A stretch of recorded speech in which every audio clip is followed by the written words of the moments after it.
কদিন ধরে এত পরিমাণ বৃষ্টি হচ্ছে যে সূর্যের দেখা তো পাওয়াই যাচ্ছে না। চারিদিকে শুধু জল আর জল, স্যাঁতস্যাঁতে স্যাঁতস্যাঁতে।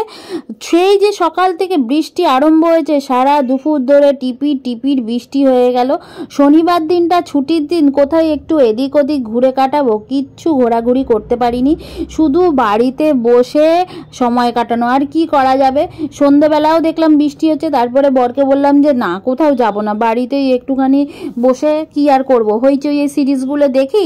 আর চলো একটা সুন্দর একটু চা বানাও ভালো করে, তুমি তো অনেকদিন চা বানাও না, আগে কি সুন্দর আমাকে চা বানিয়ে খাওয়াতে, আজকে একটু চা বানাও। এত বারবার বলার পর বরমশাই বললো ঠিক আছে দাঁড়াও, চা তো বানাবো, চায়ের সাথে কি খাবে বলো। আমি বলছি দেখো সোজা জিনিস আছে একটা পপকর্ন, তুমি একটু পপকর্ন আর চা বানাও, তাতেই আমি অনেক খুশি। সত্যি বলা মাত্রই কিন্তু বরমশাই চলে গেল রান্নাঘরে। তাই আমি ভাবলাম যে বরমশাই যখন চা করছে আমি কেন ভিডিও করব না। বরের হাতের তৈরি এরকম ঘন গাঢ় দুধের চা আর সাথে পপকর্ন, এ তো আমার কাছে একদম স্বর্গ। আমার বর তো আমাকে চা মোটামুটি মাঝে মাঝেই বানিয়ে খাওয়ায়, তাছাড়া ও কিন্তু ভালো চাউমিন বানাতে পারে, পাস্তা বানাতে পারে, তারপরে সুজির উপমা বানাতে পারে, আরও মোটামুটি ছোটোখাটো জিনিস খুব ভালো করে বানাতে পারে।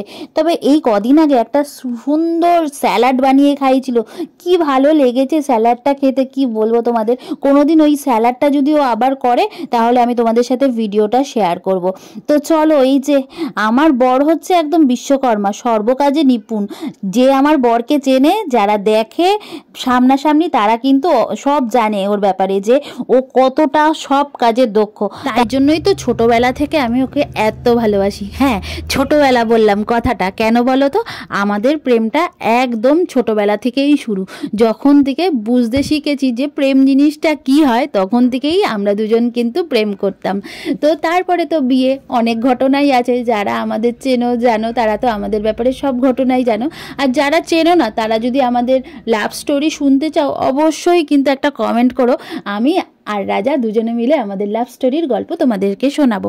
তো এই দেখো পপকর্ন কিন্তু ফুটে ফুটে একদম কড়াই ভর্তি হয়ে গেছে, আর এই পপকর্নের ফোটাফুটিটা দেখতে না ভীষণ ভালো লাগে। চলো পপকর্নও রেডি, আর এদিকে দুধ চা একদম ফুটে গাঢ় হয়ে গেছে। চাটা নামিয়ে নেওয়া হোক, চা আর সাথে পপকর্ন খেতে খেতে কিন্তু এখন আমরা দেখব হচ্ছে হইচইয়ে একটা নষ্ট নীর বলে একটা সিরিজ আছে, ওই সিরিজটা দেখছিলামই, তাও খানিকক্ষণ আরও দেখে নেবো চা খেতে খেতে। তারপরে যদি একটু বৃষ্টিটা কমে একটুখানি বাইরের দিকে বেরোবো। তো দেখেছো দুধ চায়ের মধ্যে আবার কি দিল, মিল্ক মেড দিল। এটাতে কিন্তু দুধ চায়ের টেস্ট আরও 100 গুণ বেশি বেড়ে যায়।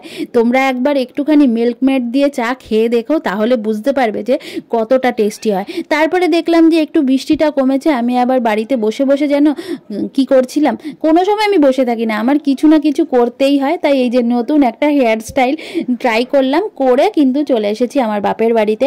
আর এখানে চলছে একটা বিশাল বড় প্রজেক্টের কাজবাজ। ঘর বাড়ি দেখে তোমরা বুঝতেই পারছো এদিক ওদিক ভাঙাচোরা, তো কাজবাজ হচ্ছে ওখানে, তাই দেখে আসলাম। তারপরে কিন্তু চলে এসেছি মাংসের দোকানে, এখান থেকে মাংস নিয়ে তারপরে এক রুটিওয়ালাতে আসলাম, ওখান থেকে রুটি নিলাম, তারপরে আলুর দোকানে চলে এসেছি। আর এই দোকানটা কোথায় তো তোমরা সবাই জানো, এটা হচ্ছে আমাদের শ্যামনগরের অন্নপূর্ণাতেই। তো এখান থেকে আলু নিলাম, তারপরে চলে এসেছি প্রিয়াঙ্কা অদ্রিতার লাইফস্টাইলদের নতুন দোকানে। আসলে আমি দেখিনি, হঠাৎ করে প্রিয়াঙ্কা আমাকে ডাকলো, তারপরে ঘুরে দেখলাম যে আমরা যেখান থেকে কলা কিনছিলাম তার ঠিক উল্টো দিকেই ওদের দোকানটা হয়েছে, ওদের নতুন আউটলেট। তো ওদের সাথে একটুখানি দেখা করে কথা বলে তারপরে চলে এসেছি মিষ্টির দোকানে। এখান থেকে কিন্তু এখন মিষ্টি নিচ্ছি, আর মিষ্টি খেতে তো আমি আমার বর দুজনেই ভীষণ ভীষণ পছন্দ করি। তো মিষ্টি নেওয়ার পর তারপরে চলে এসেছি সবজির দোকানে, আর এইখান থেকে ছোট ছোট কুটিকাটি সবজি নিই, তবে বেশি সবজিটা তো নেওয়া হয় আমাদের লাইন বাজার থেকেই রাত্রেবেলা। তো এখান থেকে শসা, টমেটো আর উচ্ছে নিয়ে নিলাম। বৃষ্টিটা একটু কমেছে, কালকে তো আবার খাওয়া দাওয়া করতে হবে। তো চলো এগুলো নিয়ে এখন বাড়ি চলে এসেছি, বাড়ি এসে বসে গেছি রুটি, মিষ্টি আর পনির আলুর তরকারি নিয়ে। চলো খাওয়া দাওয়াটা কিন্তু ভালো জমবে। আর এই দেখো রাত্রেবেলা সেই স্যালাডটা বর কিন্তু বানিয়ে আমাকে খাওয়ালো। তো কেমন লাগলো তোমাদের আমার এই ছোট্ট মিনি ব্লগটা অবশ্যই জানিও।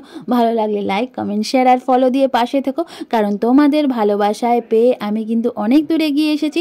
আরও যেন আরও আরও আরও এগিয়ে যেতে পারি সেই শুভকামনা তোমরা অবশ্যই করো। টাটা, দেখা হচ্ছে নতুন ভিডিওতে।